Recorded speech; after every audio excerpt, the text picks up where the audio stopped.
It looks like in the trailer of Brand New Day that MJ and Ned completely forgets Peter, and that doesn't make sense. There's something about the spell's rules that's not adding up here.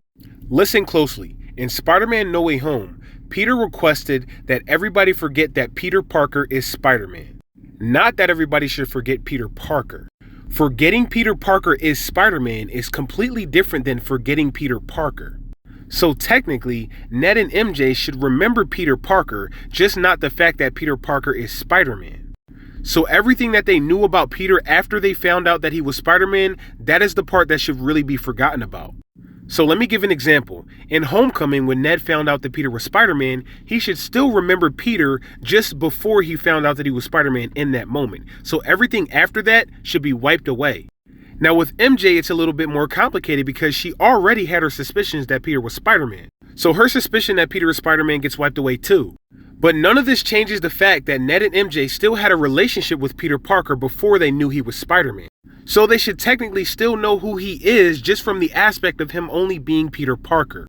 The only people where it would make sense to completely forget Peter Parker as a whole is the people who never had a general relationship with Peter Parker even before he became Spider-Man, or before they found out he was Spider-Man. Such as the general public, the Avengers, Happy Hogan, because Happy didn't know who he was unless Tony told him. I also think Doctor Strange should get some exceptions because he's the one who placed the spell. Doctor Strange should be the only one where the spell has no effect on. That's just my opinion because he's the one who placed the spell, so he should get some exceptions. But looking at this trailer, it looks like MJ and Ned completely forgets Peter, and that does not make sense according to the spell's rules. Forgetting Peter is Spider-Man is completely different than forgetting Peter Parker. They should still have a relationship with Peter, just not with Peter as Spider-Man.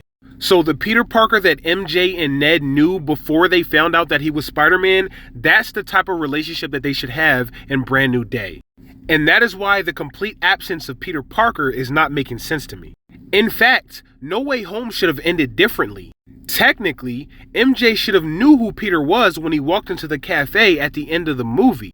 Ned should have also known who he was as well. There should have been an interaction that indicated that they knew who Peter was, but they did not know that Peter was Spider-Man. It actually should have been a crazy interaction between Ned, MJ, and Peter, with Ned and MJ telling Peter that they met Spider-Man. There should have been a conversation at the end of No Way Home that indicated that they knew who Peter was, but not that Peter was Spider-Man. This might be the biggest error that I've noticed in any Marvel movie. The only explanation for this is if the spell got fucked up and it didn't go as planned. Which it obviously didn't in the movie, but the spell's rules does not add up to what is happening in Brand New Day. Forgetting Peter Parker is Spider-Man is different than forgetting Peter Parker.